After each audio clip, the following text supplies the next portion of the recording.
नमस्कार दोस्तों। एक लंबे समय बाद हम मिले हैं वापस एक ऐसी परिचर्चा पर जहां समाज के बहुत सारे छुए अनछुए पहलुओं से हम रूबरू होंगे, और वो भी एक ऐसी शख्सियत के साथ जिनका परिचय तो मैं देना चाहूंगी, लेकिन वो परिचय की मोहताज नहीं है। और वो एक ऐसी ख्याति लब्ध साहित्यकार हैं जिन्होंने अपनी बहुत सारी रचनाओं के साथ समाज में, साहित्य के क्षेत्र में अपना स्थान बनाया हुआ है। डॉक्टर आरती स्मिथ, जिनका जन्म 2/8/1971 कटिहार बिहार में हुआ। साहित्य सृजन की बात करूं तो कविता संग्रह निशब्द हूं मैं, मायने होने के, तुमसे तुम तक, ज्योति कलश, अंतर्मन जैसे संग्रहों का उन्होंने सृजन किया है। इसी कड़ी में कहानी संग्रह की बात अगर हम करें तो सीट नंबर 49, बदलते पल और ब्लैक होल के भीतर, जिस पर आज हम और आप परिचर्चा का हिस्सा बनेंगे और मैडम के साथ आज हमारी परिचर्चा होगी। आलोचना संग्रह, हिंदी साहित्य के पुरोधा, शिशु बाल किशोर साहित्य मैं अच्छी हूं ना। यह मूल रूप से हिंदी में लिखी गई है आदरणीय मैडम के द्वारा, और अंग्रेजी और उड़िया में भी इसका अनुवाद हो चुका है। सुनहरी भोर, मोहन से महात्मा तक, अद्भुत सन्यासी, गूगल भैया एवं कहानियां, हमारे घर कहाँ गए, अनूठा महात्मा 3 खंडों में, अनुदित पुस्तकों की एक लंबी श्रृंखला है। संकलन तथा संपादन के क्षेत्र में इन्होंने खासा कार्य किया है, जिसमें साहित्य कमल, हरीश नवल जी पर आधारित, बिखरे पुष्प, पगध्वनि, कविता, इस तरह से साहित्य को समृद्ध बनाने में आदरणीय मैडम ने भरकस प्रयास किया है। इसके साथ रंगमंच नाटक योद्धा सन्यासी विवेकानंद का मंचन कराया जा चुका है। नाटक निर्देशन, रेडियो, आकाशवाणी कलाकार के रूप में मैडम ने खासा कार्य किया है। तो अब मैं यहाँ पर उनके परिचय को एक अल्प विराम देती हूँ, क्योंकि ये एक लंबी श्रृंखला है। पुरस्कारों की, सम्मान की बात करें तो लंबी श्रृंखला है। अब मैं विलंब ना करते हुए आदरणीय मैडम को आमंत्रित करना चाहूंगी और इस परिचर्चा को आज हम प्रारंभ करेंगे। मैडम, आपका बहुत बहुत स्वागत और अभिनंदन। धन्यवाद मंजू। आ, आप तो मेरी उन चुनिंदे पाठकों में से एक रही हैं जिन्होंने ना सिर्फ मेरी पुस्तकों को बल्कि विभिन्न पत्रिकाओं में जो कुछ भी जिस भी विधा में प्रकाशित होती रही है आपने सबका अवगाहन किया है। और आप जैसी पाठक ही हमारी कलम का बल हैं। बहुत बहुत धन्यवाद मैम। आपने अपने उस पंक्ति में हमें रखा है जहां पर लोग आना चाहते हैं, अब विद्यार्थी जुड़ना चाहते हैं आपसे, और मेरा सौभाग्य है कि मैं आपसे जुड़ पाई हूँ। आज हम आपके कहानी संग्रह पर परिचर्चा करने जा रहे हैं, ब्लैक होल के भीतर। नाम से ही इसमें ऐसा लगता है कि बहुत सारी ऐसी बातें छिपी हुई हैं जो हर पाठक कवर देखते ही या फिर उस शीर्षक को पढ़ते ही जानना चाहेगा कि इसके अंदर मूल रूप से कौन सी बातें छिपी हुई हैं। बिल्कुल। आपने शीर्षक की बात की। ब्लैक होल बाहर ही नहीं है, ब्लैक होल हमारे भीतर भी है। आपने जितने भी संतों को सुना होगा वो हमेशा यही कहते हैं कि जो दुनिया बाहर दिखती है वह दुनिया हमारे भीतर है। तो बाहर वैज्ञानिकों के द्वारा या कहे जो भी खोजी हैं उनके द्वारा ऐसी मान्यता है कि ब्लैक होल टाइमलेस है, समय से परे ऐसा क्षेत्र है जहाँ समय बिल्कुल असमर्थ हो जाता है। और उसके अंदर जो एक बार प्रवेश कर जाता है वो बाहर नहीं निकल पाता। लेकिन बाद के दिनों में यह पाया गया कि वहां सिर्फ अंधेरा नहीं है, ज्यों ज्यों उसके भीतर आप प्रवेश करते हैं वहां रोशनी की एक अद्भुत दुनिया है उस ब्लैक होल के भीतर। आप अगर आपने कुछ दिनों पहले मुझसे पूछा था कि इस चित्र का क्या अर्थ है, पुस्तक के बिल्कुल ऊपर जो बिल्कुल। चित्र है उसका क्या अर्थ है। दरअसल ये सारा खेल मानव मस्तिष्क का है। स्वर्ग नरक कहें, आ, उथलापन कहें, गहरापन कहें, निराशा की गर्त कहें, या फिर आशा की उजास, सब मानव मस्तिष्क और मन से जुड़ा हुआ है। तो हमारे भीतर जो उजास है, जो रोशनियां हैं, और हमारे मस्तिष्क के अंदर जो एक बड़ा संसार है, एक ब्लैक होल है, अगर आप उसमें प्रवेश करते हैं, अगर आप आध्यात्मिक दृष्टि से बात करें, तो ज्यो ज्यो आप चेतना के साथ होते जाते हैं, चेतना जागृत करते जाते हैं, आप पाएंगे कि आप टाइमलेस होते जाते हैं, आप समय से परे होते जाते हैं, क्योंकि चेतना हमेशा समय से परे है। मस्तिष्क समय के बंधन में नहीं है। समय के बंधन में हमारा शरीर होता है, मृत्यु शरीर की होती है ना। आप यहाँ बिल्कुल बैठे हैं, आप उड़ीसा में बैठी हैं, मैं दिल्ली में हूँ, लेकिन हम जब किसी सोच में होते हैं, जब हमारी चेतना विचरण कर रही होती है, तो हम कहाँ से कहाँ पहुंच जाते हैं, हम अतीत और भविष्य घुमाते हैं। और हमारे बिल्कुल भीतर का वह जो एक रोशन पक्ष है, विश्वास का, प्रेम का, उम्मीद का, वह हमेशा हमें हर अंधेरे से बाहर निकालता है। तो इस संग्रह को आपने पूरा पढ़ा है, और आपने पाया भी होगा कि सरोकार तो हैं, लेकिन निराशा की गर्त में पात्र नहीं है। उन्होंने बिल्कुल। वहां से बिल्कुल ओवरकम करने की कोशिश की है। जी जी जी। आप जैसे ही हमने अभी शीर्षक की बात की और कवर पेज के बारे में ही जब हमने बात की, तो उसके अंदर बहुत गहराई नजर आई। तो मैं अपने दर्शकों को ये भी बताना चाहूंगी कि इस कहानी संग्रह में 14 कहानियां हैं, और सभी 14 कहानियां इतनी सटीक अपने विषय को लेकर, अपने शीर्षक को लेकर बैठती हैं। जैसे कि बेजुबां, परित्यक्ता, आखिरी पन्ना, गठरी, ये सब कहीं ना कहीं महिलाओं से जुड़ी हैं, उनकी समस्याओं से जुड़ी हैं, और वो किस तरह से अपनी समस्या से बाहर आती हैं, पढ़ने पर वो चीज नजर आती है। तो मैं मैडम से जानना चाहूंगी कि क्या इन सभी कहानियों में कहीं ना कहीं कोई समानता है? समानता नहीं, लेकिन ये सारे पात्र यथार्थ जगत के हैं।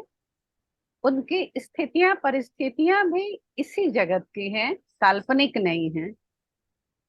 क्योंकि समाज में जो घटित हो रहा है मंजुश्री, समाज तक, बृहत समाज तक, उस बात को कहीं अंधेरे कोने से निकाल कर पहुंचाना मेरा मकसद है।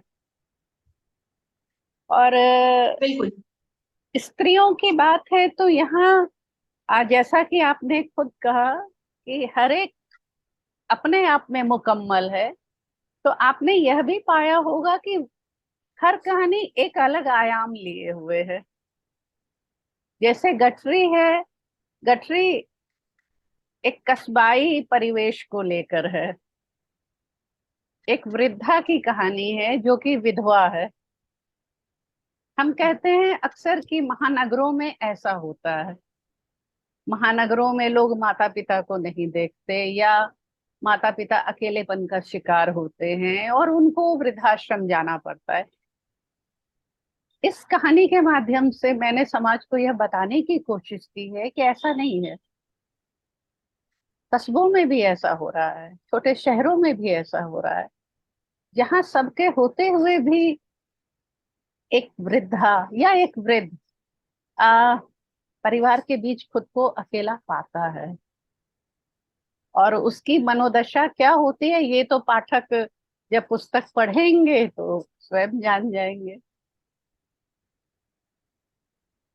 आपकी जो कहानी है परित्यक्त, जी। परित्यक्त में निशा और विक्रम के माध्यम से जो आपने कहानी का ताना बाना बुना है, उसमें निशा कोई कमजोर महिला नहीं दिखाई गई है, बल्कि एक बहुत ही जागरूक महिला है, मैं कहना चाहूंगी, जो ये जानती है कि अब परिवार को भी किस तरह से बचा कर रखना है, रिश्तों को भी कैसे बचा कर रखना है।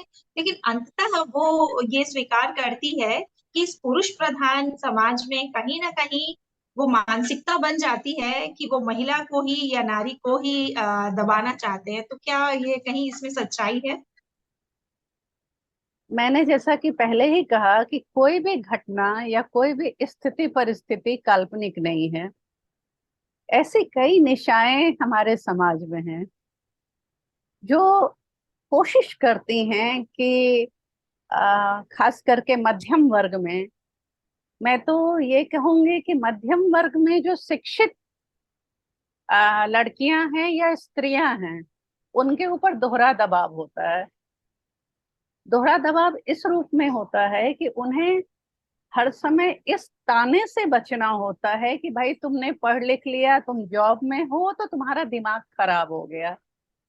उस उनके ऊपर दोहरा दबाव होता है। आप स्वयं ना सिर्फ शिक्षित हैं, बल्कि आप दो परिवारों के दायित्व को लेकर चल रही हैं, आप जॉब भी कर रही हैं, तो आप बखूबी समझ पा रही होंगी कि वह दायित्व कैसा होता है। बावजूद इसके जब जीवन साथी किसी की विनम्रता को, पत्नी की विनम्रता को, पत्नी के विवेक को, पत्नी की सहनशीलता को अगर अपनी जागीर और उसकी कमजोरी समझने लगे, तो रिश्तों के बीच तूफान आना सहज है, स्वाभाविक है। कोई भी स्त्री नहीं चाहती कि वह आ, अपने इर्द गिर्द बने संसार को इस तरह विखंडित करे।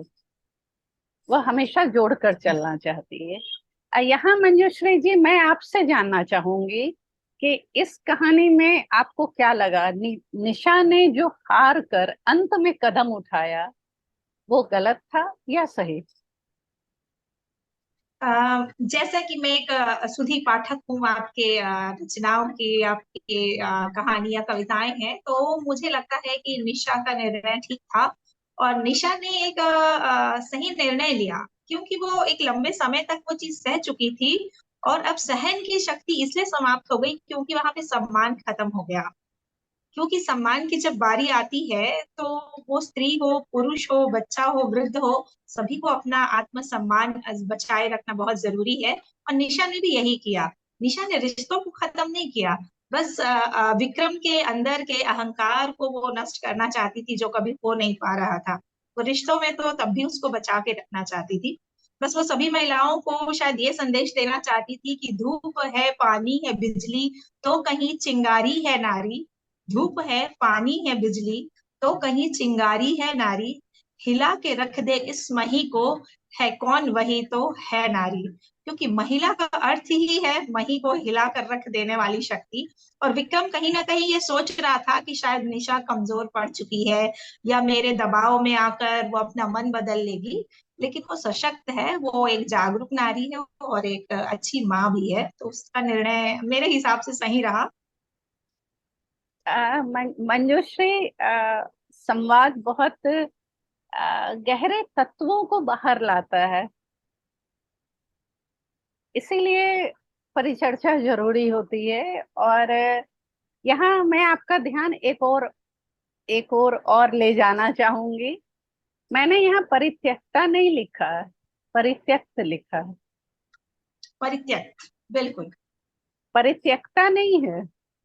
हमेशा इस समाज ने स्त्री को एक बेचारी बनाकर रखा है ना। जी पति बिल्कुल, ने यहाँ छोड़ पर दिया, ससुराल ने ये कर दिया, माँ बाप ने नहीं देखा, बेचारी सबकी मारी। नो, निशा आ, हर उस विवेकी नारी का प्रतिनिधित्व करती है। यहाँ अन्याय अगर आ, एक सीमा से आगे बढ़ जाए, तो किस तरह उसको रोकना है। कहते हैं ना कि सहने वाला भी उतना ही दोषी होता है जितना अन्याय करने वाला। जी बिल्कुल बिल्कुल। तो आपने पूरी कहानी पढ़ी है, उसमें परित्यक्त शब्द का इस्तेमाल आपको कैसा लगा शीर्षक के रूप में? सशक्तिकरण की ओर लेकर जाता है और ये भी बताता है कि हर हमेशा अबला नारी ही नहीं होती है, कोई और भी हो सकता है अगर वो उसका गलत प्रयोग करे। तो परित्यक्त बिल्कुल सटीक है। चलिए। अ, चर्चा को आगे बढ़ाते हैं, क्योंकि एक कहानी के साथ ही अगर हमारी इतनी सारी बातें निकल रही हैं तो आगे तो कहानियों की पूरी लाइन लगी हुई है। मनुष्य पैदा होता है, बचपन से लेकर जवानी तक, जवानी से फिर बुढ़ापे की ओर जब बढ़ता है, तो समाज का एक बड़ा हिस्सा है जहां पर वृद्ध वर्ग भी मौजूद है समाज में। जहाँ कई बार ऐसा लगता है कि उसे सम्मान मिल रहा है, कई बार ऐसा लगता है कि उसे सम्मान नहीं मिल रहा, जैसे आपने प्रारंभ में भी बताया है। तो ये मानसिकता पर निर्भर करती है कि वो किस प्रकार का व्यवहार अपने घर के बुजुर्गों के साथ कर रहे हैं। कभी कभी मानसिकता ये भी कहती है कि अच्छा व्यवहार होता है, लेकिन शायद बुजुर्गों को पसंद ना आए। तो आपकी कहानियों में भी बहुत सारी कहानियां हैं, जैसे कि आखिरी पहर, ब्लैक होल के भीतर, सांझ की रेख, गरम बूंदें, ये सभी उन्हीं समस्याओं को लेकर, उसी दायरे से कहीं ना कहीं गुजरती हैं। तो इन कहानियों के बारे में आप कुछ बताएं कि कहाँ तक आपने इन्हें पाया अपने इर्द गिर्द। मैं फिर कहूंगी, ये सब कस्बा, छोटे शहर और महानगर, मैंने हर जगह पाया। कुछ कहानियां घर के अंदर की हैं, अपनों के बीच होकर भी जब हम अकेले होते हैं, वह दर्द आपको गर्म बूंदे में मिलेगा। कि एक एक करके मैं चलती हूँ, कि एक जी जी बिल्कुल। सेवानिवृत्त जो कि पूरी जिंदगी अपने परिवार के लिए गवा देता है, जो अपनी तरक्की को स्वीकार नहीं करता कि परिवार से दूर जाना पड़ेगा, लेकिन जब वह सेवानिवृत्त होता है तो उसको समझने वाला कोई नहीं होता। यहाँ तक कि पत्नी भी उसको नहीं समझती।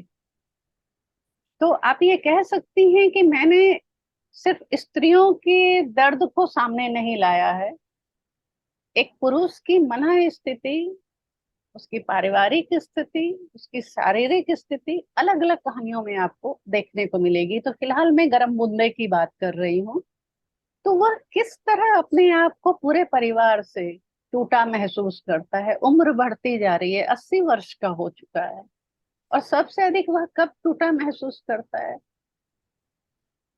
जब उसकी पत्नी, जिसने उसके साथ 60 वर्ष गुजारे, वह भी उसकी अवस्था नहीं समझती, उसकी पीड़ा नहीं समझती।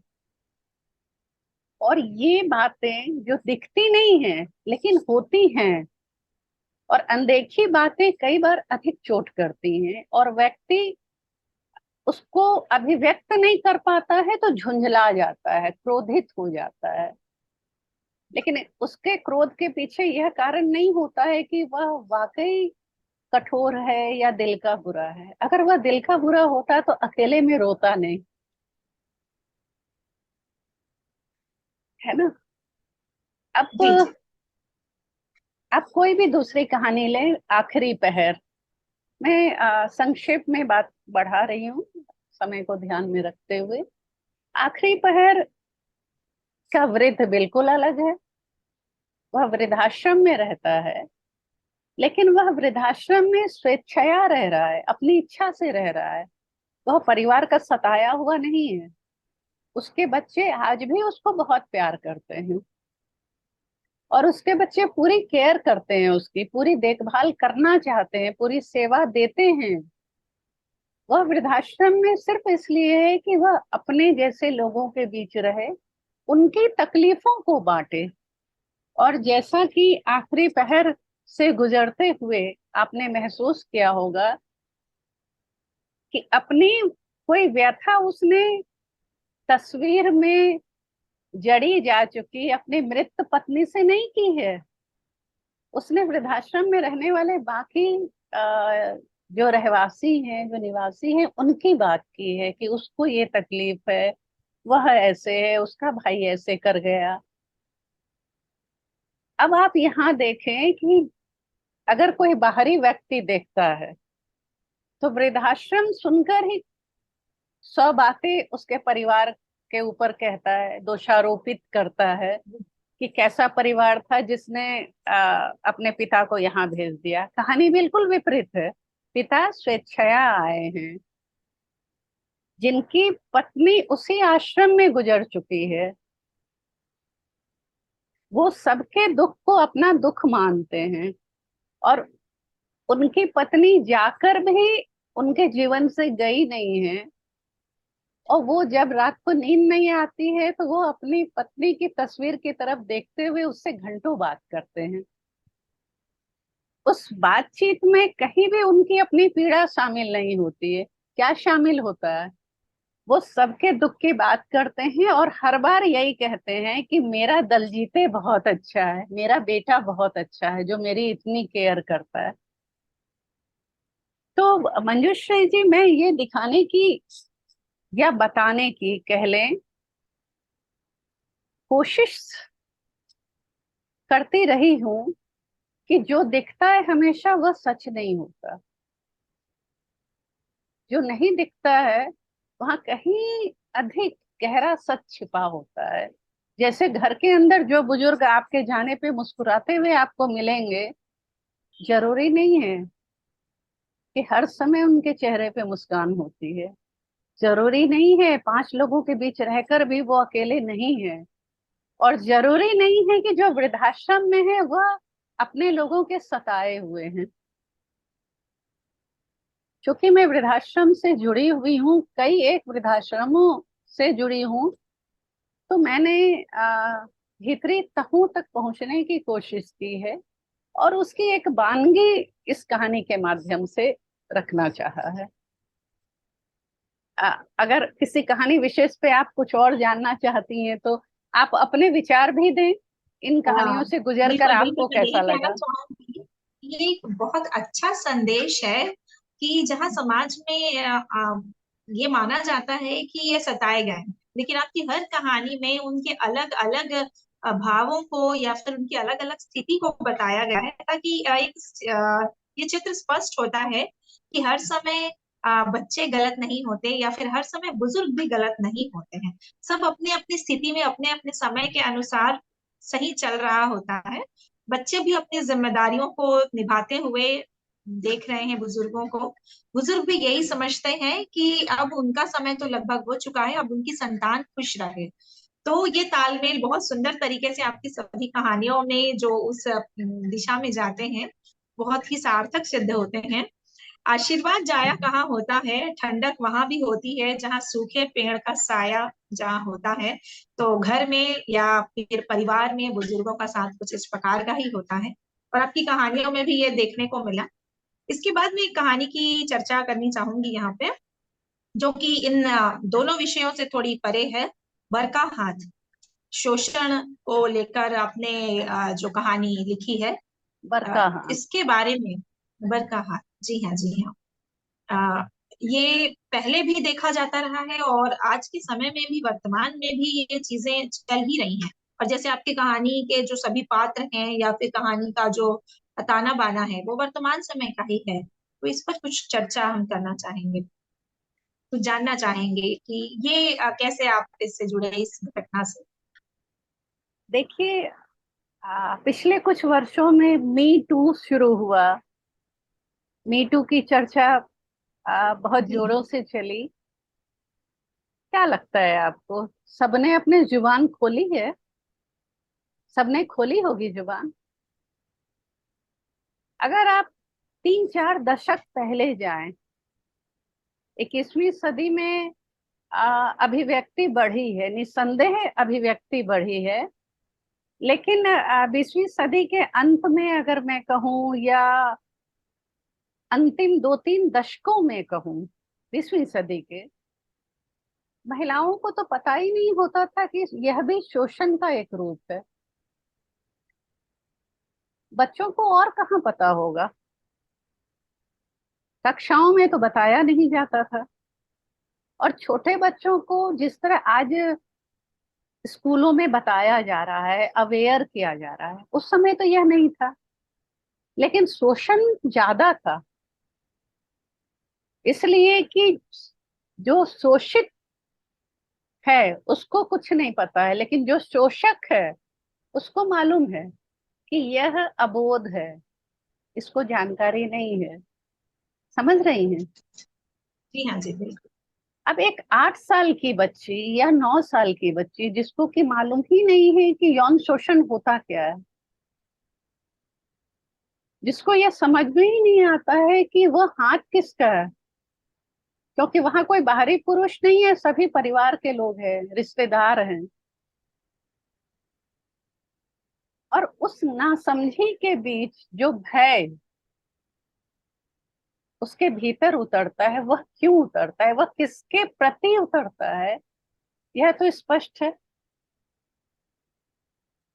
असुरक्षा अपने ही उस रिश्तेदार से जिसके घर वह घूमने गई है, और जिसकी शिकायत वह अपनी माँ से नहीं कर सकती है, क्योंकि वह माँ का मायके वाला है, यानी उसका ननिहाल वाला।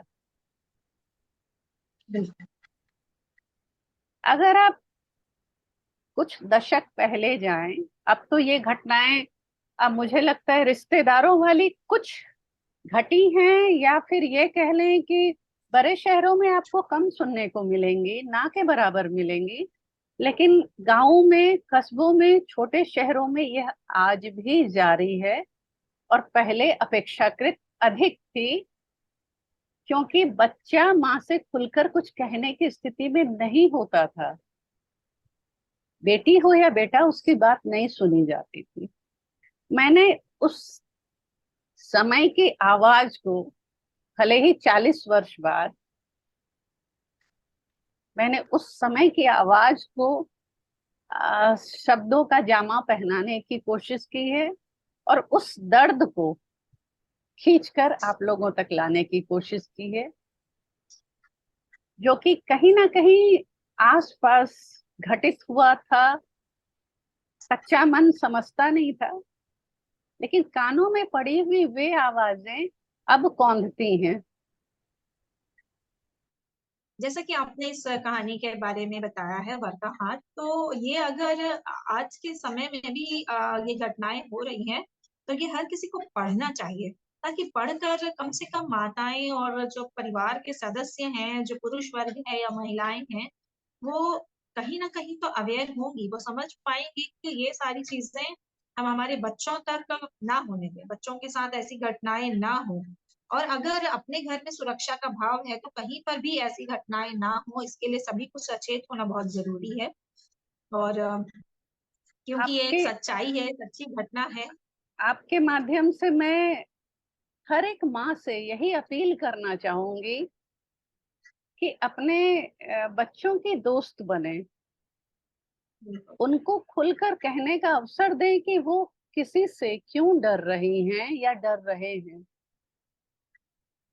इससे पहले जो मेरी पुस्तक आई थी, सीट नंबर 49, उसमें उसमें भी एक कहानी है, दहशत। वह भी सच्ची घटना पर आधारित।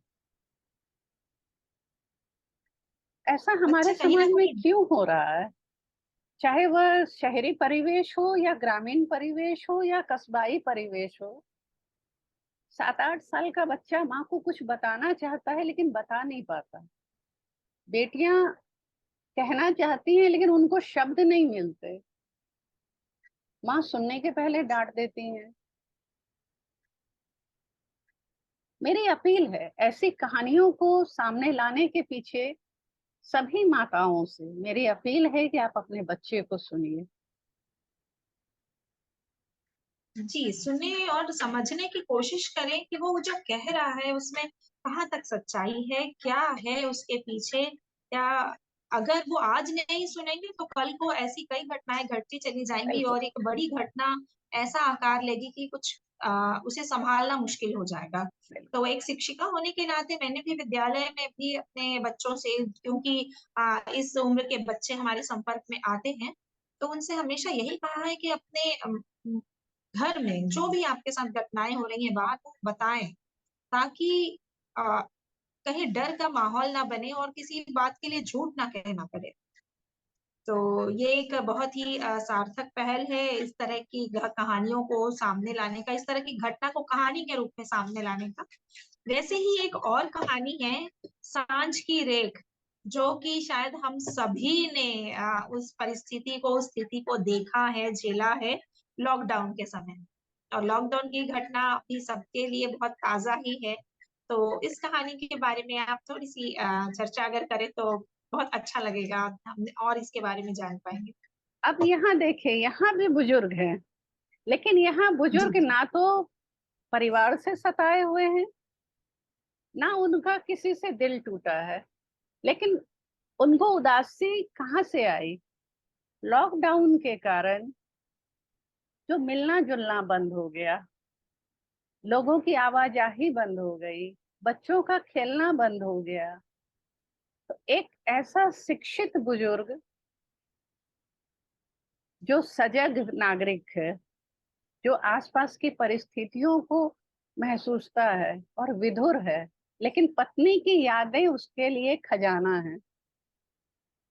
छोटे छोटे उसमें आपने मोड़, छोटे छोटे मोड़ पाए होंगे कि बेटी चाय लेकर देती है, बेटी काम पर है, और उनकी अपनी सोच विचरती रहती है। नन्ही पत्ती उसके पास आती है, वो पत्नी से बात करते हैं, और उसी समय उनको एक फोन आता है उनके परिचित का। एक विधुर यहाँ है, एक विधुर वृद्ध, जिसको इस तरह का कोई पारिवारिक समस्या नहीं है, कोई मानसिक उथल पुथल इन बातों को लेकर नहीं है कि बच्चे उनको प्यार नहीं करते। दूसरी तरफ एक ऐसा बुजुर्ग है जो परिवार के बीच होकर भी अपनी उपस्थिति को परिवार में नकारते हुए महसूस कर रहा है, यानी उपस्थित होकर भी वह अनुपस्थित है, और उसकी वानगी फोन पर उसके कहे दो तीन वाक्यों से मिल जाती है।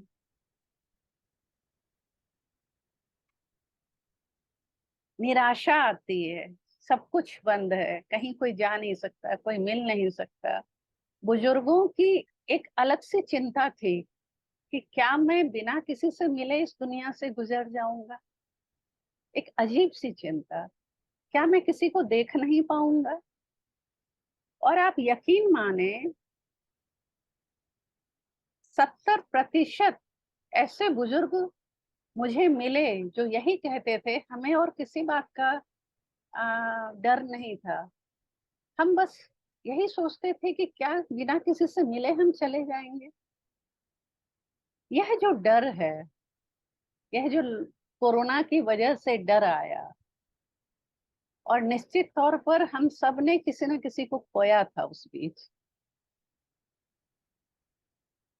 तो सांझ की रेख के माध्यम से मैंने उम्र की सांझ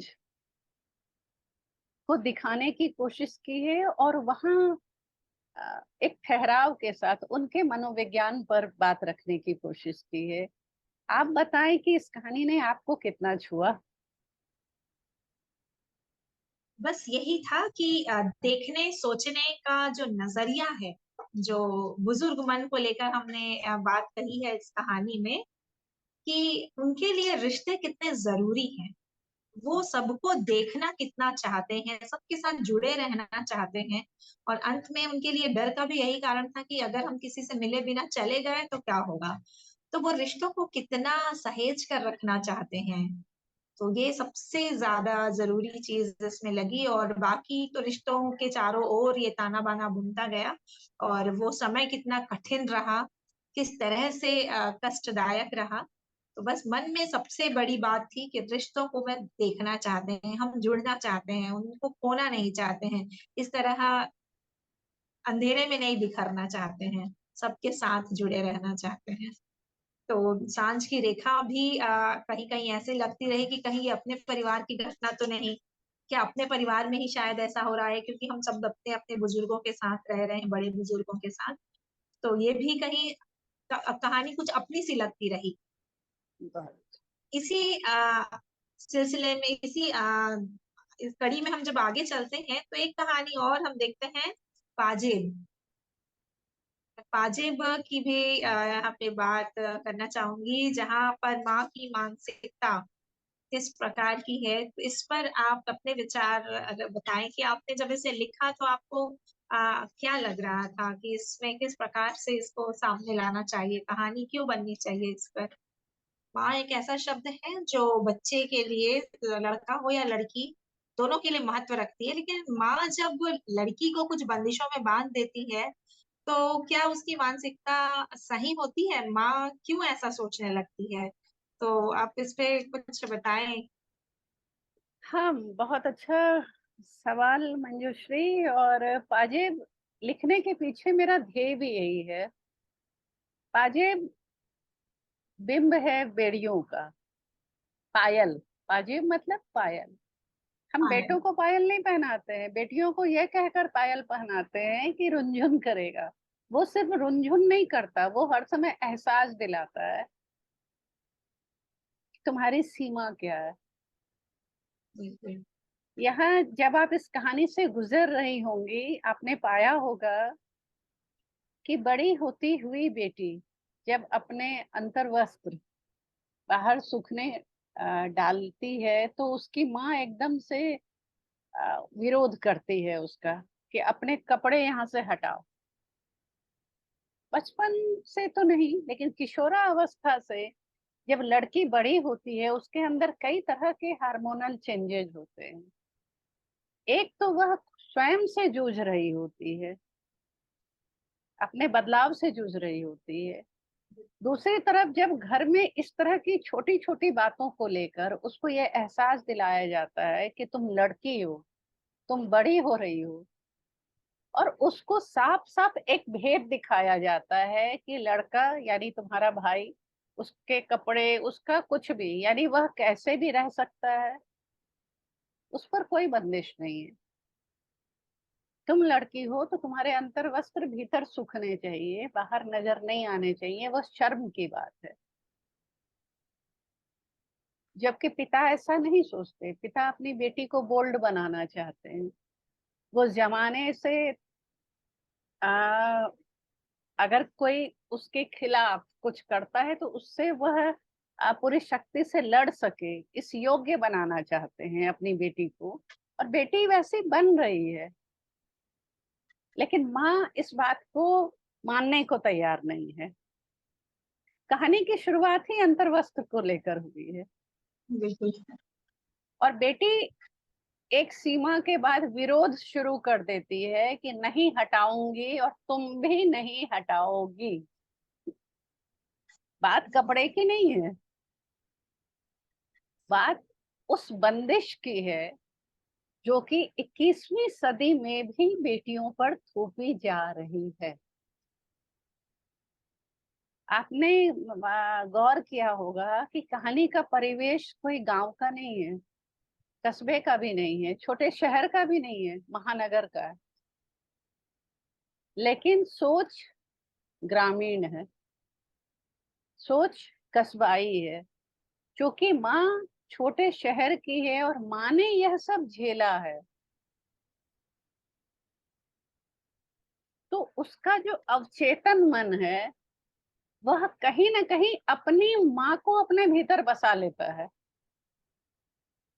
और फिर वह ना चाहते हुए भी, मतलब वह अपनी बेटी को बहुत प्यार करती है, वह चाहती है कि मेरी बेटी समय के साथ चले, लेकिन उसका वह जो अवचेतन मन है, ना तो वह उसको उस बेड़ियों से मुक्त होने देता है, और ना वह अपनी बेटी को उस बेड़ियों से मुक्त होने देना चाहती है। लेकिन कहानी इस बेड़ियों को लेकर खत्म नहीं होती। इस 40 साला माँ को यह एहसास होता है कि कहीं ना कहीं वह गलत है, उसकी बेटी गलत नहीं है। कहीं ना कहीं उसने जो बेड़ियां झेली, जो बंदिशें झेली, और जिसने उसको तकलीफ दी, वही तकलीफ वह आज अपनी बेटी को दे रही है। और जब उसको यह रियलाइज होता है, जब वह इस सच को स्वीकारती है, तो वह अपने आप को बदलने तैयार होती है। तो घर ऐसे नहीं बनता।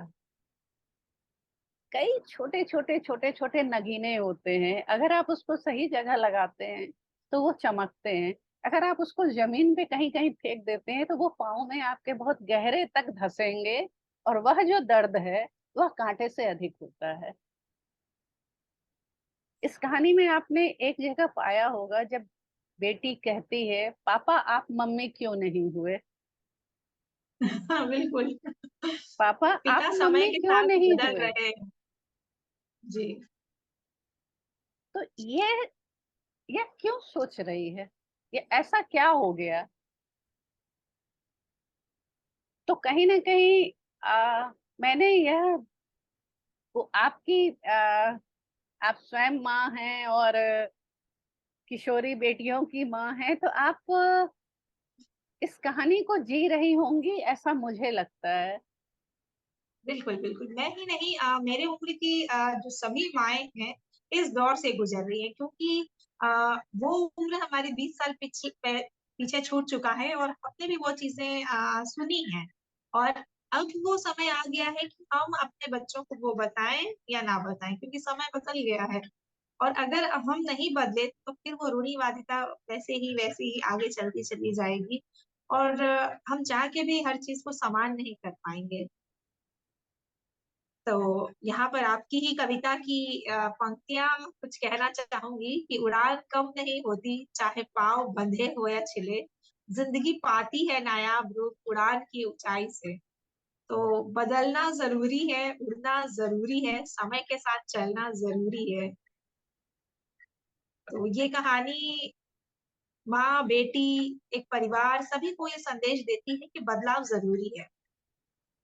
और जो पुरुष हमने हमेशा झेला। और पुरुष हमेशा गलत नहीं होता, पति बिल्कुल हमेशा गलत नहीं होता, पिता हमेशा गलत नहीं होता। इस कहानी में जो पति है और जो पिता की भूमिका में भी है, आपने देखा होगा कि वह एक ऐसी कड़ी है जो पूरे परिवार को बांध कर रखने की कोशिश जोड़ के करता है। रखते हुए। तो मैंने कोशिश की है मंजू जी की अलग अलग आयाम, जो हमारे समाज में अनदेखी समस्याएं हैं,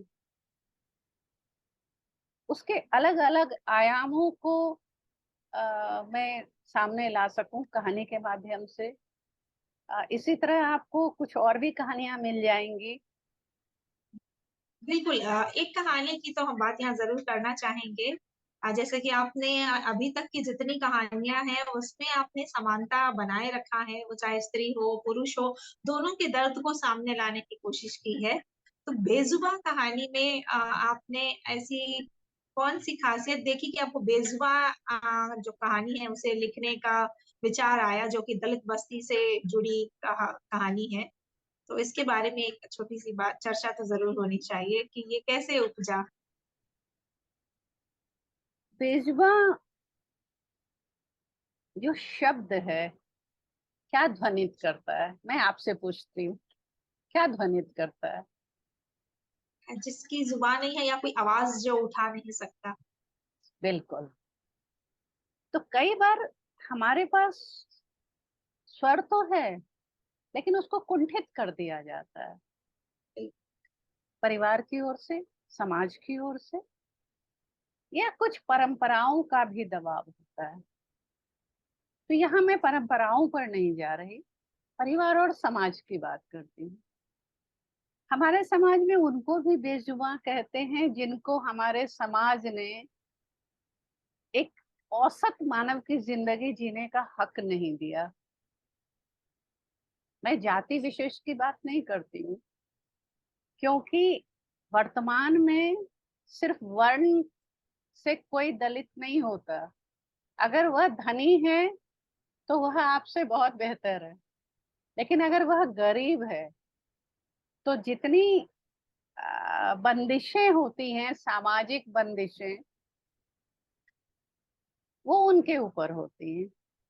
तो यहाँ मेरा, और स्त्री को भी इन बंदिशों के अंदर रखा गया है। तभी तुलसीदास ने कहा था, ढोल गवार शूद्र पशु नारी, ये सब ताड़न के अधिकारी। के यहाँ अधिकारी। ताड़न का मतलब पीटना नहीं था, उद्धार से था।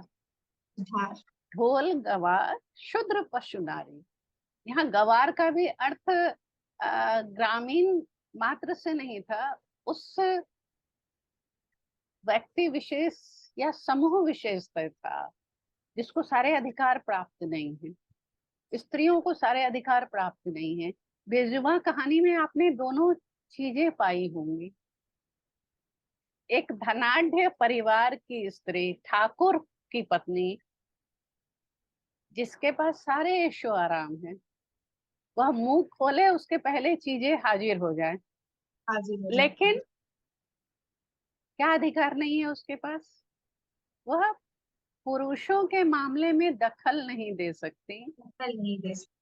वह कोई प्रश्न नहीं कर सकती कि ऐसा क्यों। जी, और वो कोई वह सलाह भी नहीं दे सकती कि ऐसा होना चाहिए। सलाह तो दूर की बात है, पहले तो वह प्रश्न ही नहीं कर सकती कि ऐसा क्यों। उनकी चौखट के बाहर अगर बैठक में कोई घटना घटित हो रही है, उसकी खबर तक उन तक नहीं आनी चाहिए। अगर उड़ती हुई आ भी जाए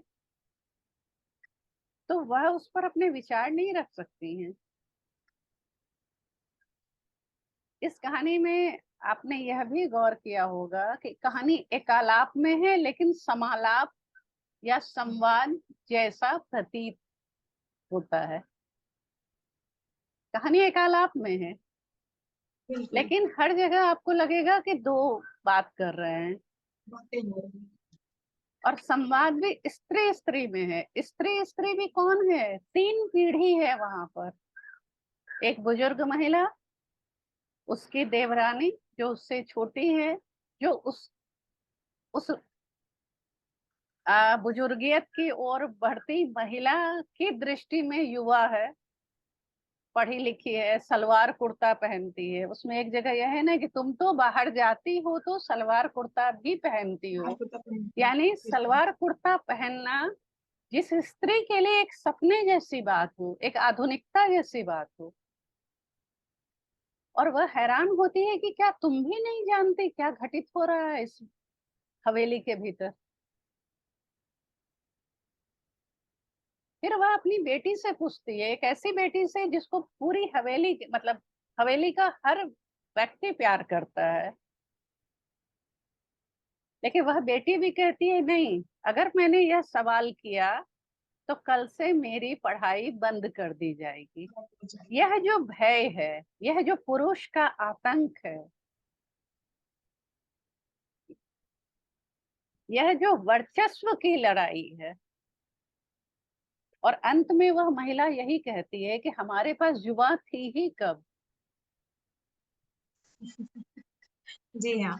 हम तो शुरू से बेजुबान थे। तो स्वतंत्रता धन से नहीं आती। विचारों का स्वतंत्रता, होना जरूरी। अब मैंने यहाँ, और अंत में उन्होंने एक वाक्य कहा है कि वहां जरूर किसी की लाश जल रही थी, वहां जरूर कुछ घटित हुआ था, वह किसी लड़की की चीख थी, और वह हंसी और फिर वह उसको, उस प्रश्न को छोड़ देती है और अंत में अपने बेटों का नाम लेकर कहती है, हमने उनको दूध, मैं यहाँ नाम स्पष्ट नहीं कर रही हूँ, पाठक खुद पढ़ें, कि हमने उनको दूध पिलाया है, उसकी हंसी पहचानते हैं हम। और यहाँ वह हंसी क्या उसको सुख दे रही है, एक माँ को, या उसको उस हंसी के पीछे एक पुरुष की दरिंदगी नजर आ रही है जो किसी मासूम, किसी मजलूम की चीख के साथ मिली हुई है। तो बेजुबां को मैंने अलग अलग एक ग्रामीण परिवेश में जहाँ ऊंच नीच का भेदभाव भी होता है, जहाँ स्त्री पुरुष के बीच का भी भेद होता है, और जहाँ आप पाएंगे कि जैसे जैसे स्तर बढ़ता जाता है, महिलाओं की बंदिशें भी बढ़ती जाती हैं। हाँ जी। वो घर के भीतर ठकुरानी हो जाए, महारानी हो जाए, लेकिन दहलीज के बाहर उनको हक नहीं है कि वो अपने मन से कुछ कर सके। जी, जो जैसा दिखता है वैसा है नहीं। लगता है लोगों को कि ऐशो आराम है, इन्हें क्या चाहिए, लेकिन वो भी कुछ, सब कुछ होते हुए भी उनके पास वो नहीं है जो होना चाहिए, अपनी बात रखने का हक। तो वो कहीं ना कहीं गुम होता है और उसकी चाह है उन्हें। बेजुबां कहानी का जन्म उस समय हुआ था जब, ये बहुत पुरानी बात नहीं है, आपने भी अखबारों में पढ़ा होगा, जब हमारे ही देश में ऐसी एक घटना घटी थी किसी मजलूम के साथ। सारी कहानी नहीं कहूंगी, लेकिन वह पहलू, कहानी का वह हिस्सा सच्चा है। और अखबार से उस मासूम की चीख निकल कर मुझे कई रातों तक चैन से सोने नहीं दे रही थी। फिर कहानी बनती चली गई। अभी भी आपसे बात करते हुए मैं बिल्कुल उस परिवेश में जाने लगी थी। बहरहाल, आप अगर इस कहानी पर बतौर पाठक कुछ कहना चाहें तो मुझे बहुत अच्छा लगेगा। बस यही कहना चाहूंगी कि हर उस महिला को एक, भगवान ने जो आवाज दी है उसे बुलंद करने का एक मौका जरूर मिलना चाहिए। समाज में उसका जो स्थान है उसे मिलना चाहिए। और जुबा होते हुए भी कोई बेजुबा नहीं होना चाहिए।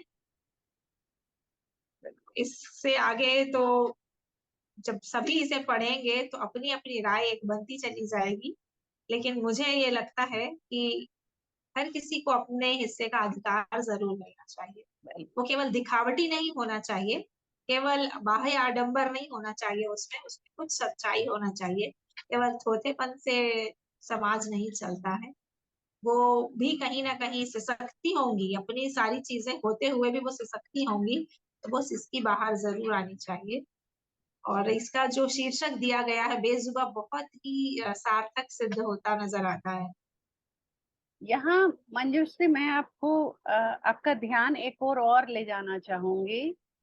जब वो अपनी बेटी से ज्यादा हैरान होती है कि तुम तो पढ़ रही हो, कॉलेज जा रही हो, उसके बाद भी मुझे लगा था कि तुम्हारे पढ़ने से इस हवेली का वातावरण बदलेगा, यानी स्त्रियों के लिए स्वतंत्रता की कुछ सांसें आएंगी। वह संभव नहीं दिख रहा है उस माँ को। जब बेटी कहती है कि फिर मेरी पढ़ाई भी छुड़ा दी जाएगी, यानी वह भय, है। जी, शिक्षा के भाइयों बाद का, भी बना हुआ है, शिक्षा का क्या पुरुष। महत्व। तो माँ यहाँ क्या कहती है, फिर ऐसी पढ़ाई का क्या फायदा। यानी हम तो पुराने जमाने के हैं, वो बार बार यही कहती है कि हम तो पुराने जमाने के हैं, तो हमने बंदिशों को झेला। अगर तुम आज पढ़ लिख कर भी चुप हो तो पढ़ाई का क्या फायदा। उसने कई जगह कभी देवरानी को, कभी बेटी को ये कहा है। और निराश होती है कि ऐसी शिक्षा का क्या फायदा जो आपकी आवाज को खुलने ना दे, जो आपको बेजुबां बना कर रखे। जी, तो देवरानी के पहनावे को लेकर, बेटी अगर की इस, शिक्षा को लेकर वो इसमें जो कहती है वो इसी ओर इशारा करती है कि अगर तुम मुझसे 2 कदम आगे हो तो तुम आवाज क्यों नहीं उठा सकती, तुम में और मुझ में कोई अंतर नहीं है। कोई अंतर। तो अगर ये कहानी जगा सकती है हमारे पाठकों को, तो मुझे लगेगा मेरी कलम सार्थक है। इसी कड़ी में कुछ और भी कहानियां हैं जो अपने राज की जो परतें हैं वो खोलना चाहती हैं, तो मैं जिक्र करना चाहूंगी, क्योंकि हम सभी शिक्षा जगत से जुड़े हुए हैं। शिक्षा जगत में जो बातें हैं, जो उसकी सच्चाई है, ज्ञान देना, तो क्या वो अपनी दिशा में सही चल रहा है या फिर दिशा विहीन होकर चल रहा है, इस बात को उजागर करती हुई एक कहानी है बोनजाई। तो बोनजाई जो शिक्षा के क्षेत्र में व्याप्त जो दोहरी नीति है उस पर आधारित है। तो इस पर आप कुछ बताएं, जिससे कि हमारे पाठक, जो दर्शक हैं, वो इसे समझ सके कि कहाँ तक ये सार्थक है, ये शीर्षक। बहुत पहले एक कहानी मैंने पढ़ी थी, इंटरव्यू। हालांकि वो शिक्षा जगत की नहीं है, लेकिन वह भी नौकरी से संबंधित थी। और अगर मैं गलती नहीं कर रही हूँ तो यह अमरकांत जी की कहानी है। अगर मैं गलती नहीं कर रही हूँ, हो सकता है मेरे दिमाग से नाम उतर गया हो लेखक का। वो उनकी पहली कहानी थी। लेकिन यह कहानी उसकी प्रतिध्वनि नहीं है। आप ऐसा कह सकती हैं कि आज से 30-40 वर्ष पहले जो समस्या थी नौकरी के क्षेत्र में, रोजगार के क्षेत्र में, और वह समस्या ये नहीं थी कि नौकरियां कम है और लोग ज्यादा हैं। वो तो तब भी थी, अब और अधिक है। समस्या ये थी कि पहुंच किसकी कितनी ज्यादा है। मंत्री के रिश्तेदार कितने हैं, अधिकारियों के रिश्तेदार कितने हैं। अगर आपके पास आरक्षण का लाभ कितना है आपको, इन सब से गुजरते हुए ना 40 साल पहले एक योग्य अपनी योग्यता के अनुसार जगह पा सक रहा था।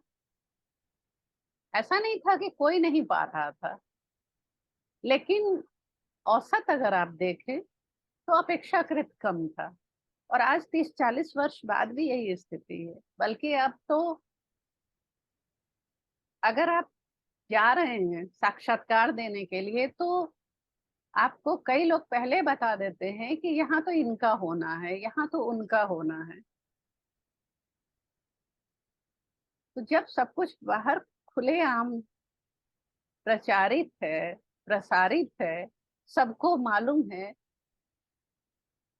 तो फिर आप क्यों रचते हैं ये मकर जाल? ये मकर जाल ही है ना। आपने एक तो दाना बिल्कुल दे आज। दिया है एक पद का। उस दाने को देखकर जो हजारों भूखी चींटियां आएंगी, आपको पता है वो कहाँ कहाँ से आएंगे, या चींटे आएंगे? एक उम्मीद होती है, साक्षात्कार का एक पद एक उम्मीद होती है। और उस उम्मीद के लिए घंटों जर्नी करके लोग आते हैं, यात्रा करके लोग आते हैं। और वहां आके जब उनको पता चलता है कि सब कुछ नाटक है। यहाँ मैंने एक स्त्री के माध्यम से यह कहानी सामने रखने की कोशिश की है। और ये नहीं कहूंगी कि काल्पनिक है, ये बिल्कुल नहीं कहूंगी कि काल्पनिक है, क्योंकि यह काल्पनिक नहीं है। यह कई एक ऐसे उम्मीदवारों के साथ घटित घटनाओं का समुच्चय है। उसमें से जो लोग टिक जाते हैं, टिक जाते हैं। जो लोग दूसरा रास्ता ढूंढ लेते हैं चरण पूजा का, वो भी टिक जाते हैं। जो लोग किसी अधिकारी गण या किसी बड़े पद वाले के साथ जोड़कर मार्ग बना पाते हैं, वे भी बना लेते हैं। लेकिन बावजूद इसके एक बड़ी संख्या ऐसे उम्मीदवारों की है जो नहीं चाहती कि हम अपनी योग्यता के अतिरिक्त कुछ और भी उपाय ढूंढें। लेकिन नतीजा क्या होता है? नतीजा यही होता है कि सबको मालूम है कि वह योग्य है, सबको मालूम है कि वह प्रतिभाशाली है, लेकिन फिर भी उनको नौकरी नहीं दे सकते। बिल्कुल। क्योंकि ये जो व्यवस्था बन गई है, इसको क्या नाम दिया जाए यह मैं पाठक के ऊपर छोड़ती हूँ। तो एक ऐसी महिला जो वर्षों तक संघर्ष करती होती है और बाद में वह विड्रॉ कर जाती है कि मुझे देना ही नहीं है, मुझे साक्षात्कार देना ही नहीं है, लेकिन फिर अपने शुभ चिंतकों के कहने पर वह कोशिश करती है, फिर निराश होती है। लेकिन यहाँ आप देखेंगे कि उसकी निराशा के बीच मैंने एक दिया रख छोड़ा है। वह कहती है नहीं, मैं बुनजाई नहीं बनूंगी, मैं बाकी की तरह अपने व्यक्तित्व का कद छोटा नहीं होने दूंगी। ठीक है, बुराइयां हैं समाज में, या तो हम उसका विरोध कर सकते हैं या हम उसको स्वीकार लें, उसको ओढ़ लें और अपने स्वार्थ की सिद्धि करें, या फिर अपने भीतर इतनी ऊर्जा पैदा करें, इतनी रोशनी पैदा करें कि हम उसको ठुकरा सकें। आप किसी भी गलत बात का तभी विरोध कर सकते हैं जब आप उसको ठुकरा सकें, उसको ठुकराने की हिम्मत पैदा करनी होगी। इस कहानी के माध्यम से नाम मैंने बुनजाई रखा है, लेकिन जो मुख्य पात्र है उसने यही कहा है, जी सर मैं बुनजाई नहीं बनूंगी। ये बात। उसने इस कुव्यवस्था को ठुकराने की हिम्मत अपने भीतर इकट्ठी कर ली है। हारती नहीं है और विवश भी नहीं है। अपनी काबिलियत पर पूरा विश्वास है कि देर है अंधेर नहीं। और मैं समझती हूँ कि ऐसे बहुत से लोगों की जो शिक्षित हैं, शिक्षित वर्ग हैं, काबिल है, पर उन्हें उनका हक नहीं दिया जा रहा है, ऐसी एक बड़ी भीड़ है। तो उन्हें शिक्षित बेरोजगार कहें हम, या फिर उस स्थिति का शिकार कहें जो उन्हें समय ने बना दिया है। वो बिल्कुल। बेरोजगार नहीं है, उन्हें रोजगार उनके हक का मिलना चाहिए। लेकिन वो जो चाहते हैं वो उस स्थिति को वो समय नहीं दे रहा है उसे, या फिर लोग ऐसी परिस्थितियां बना रहे हैं कि उन्हें दिया नहीं जा रहा है। और ऐसे ऐसे पदों पर लोग बैठ रहे हैं जहां पर शायद किसी और की मौजूदगी शायद ज्यादा शोभा देती। चलिए, इस पर एक बड़ी चर्चा हो सकती है, लेकिन इसे हम यहाँ मंजुश्री, विराम देना चाहूंगी। मंजुश्री जी। मैंने हर कहानी की पूरी परतें नहीं खोली। अगर मैं सारी परतें खोल दूं तो फिर पाठक क्या परतें खोलेंगे। तो मैं कई बिल्कुल एक बिल्कुल। परतें वैसे ही छोड़ती हूँ। मैंने सिर्फ हर कहानी को आप ऐसा कह सकती हैं उसकी वानगी दी है। आपने कहानी पढ़ी, आपने अपनी प्रतिक्रिया दी, और मुझे लगता है कि मैं आपके माध्यम से अपने श्रोतागण और पाठक तक एक बात पहुंचाना चाहूंगी कि आप सबने मुझे हमेशा बहुत प्यार दिया, चाहे वो पत्रिकाओं में प्रकाशित कहानियां हो या पुस्तक के रूप में। और पुस्तक मेले में मुझे जिस तरह प्यार मिला, मैं अब तक अभिभूत हूँ। और यह मंच आप सबके लिए है। अगर आप लिखित मुझे भेजना चाहते हैं तो हर पुस्तक के पीछे नंबर लिखा हुआ है, ईमेल आईडी दी हुई है, आप वह भेजें। अगर आप जुड़ना चाहते हैं परिचर्चा में तो आप अपनी इच्छा कि आप जुड़ना चाहते हैं, आप जुड़कर कुछ कहना चाहते हैं, तो आप मुझे मैसेज कर सकते हैं। और इस तरह बातचीत का यह सिलसिला जारी रहेगा। और अगर आपको लगता है कि नहीं, मैं आमने सामने नहीं पूछ सकता या नहीं पूछ सकती, तो आप अपनी वीडियो क्लिप या ऑडियो कुछ भी मुझे भेज सकते हैं। उसको जगह मिलेगी चैनल पर और पत्रिकाओं में भी और मेरे ब्लॉग पर भी। तो आपकी प्रतिक्रिया का मुझे हमेशा हमेशा इंतजार रहेगा। और मैं चाहूंगी कि मंजूश्री जैसी योग्य पाठक जो मेरी नजर में अभी सामने नहीं आ पाए हैं, वो मेरे सामने आए और एक मजबूत रिश्ता हमारा साथ साथ चलता रहे। तो जैसे कि इस कहानी संग्रह में जो कहानियां हैं, जब हम इसे पढ़ते हैं तो ऐसा लगता है कि अरे कहीं ना कहीं ये मेरी कहानी है क्या। हर कहानी के साथ ऐसा होता है, तो हर पाठक को मुझे लगता है कि ये महसूस जरूर होगा। और इतनी बारीकी से एक एक जो पक्ष रखे गए हैं कहानी के, एक एक घटनाएं और घटना की पृष्ठभूमि इतने सुंदर तरीके से बनाई गई है। तो सभी को ये पढ़ना चाहिए, और वर्तमान समय में घट रही घटनाएं जो पहले घट चुकी हैं उनसे जुड़ने का एक बहुत ही अच्छा माध्यम है ये ब्लैक होल के भीतर। एक अंतिम कहानी की चर्चा के साथ हम आज अपनी ये बातचीत जो है इसको एक अल्प विराम देंगे, क्योंकि बहुत सारी कहानियां हैं, बहुत सारे संग्रह हैं जिन पे हम आगे भी बात करेंगे। चांदनी, ये एक शिक्षा का आलोक जो कि दलित बस्ती को लेकर है वहां पर। तो इस पर एक आपकी जो राय है वो बताएं, और जिसके साथ हम यहाँ विराम लेके। यहाँ मैं चांदनी। यहाँ मैं पहले आपकी राय जानना चाहूंगी।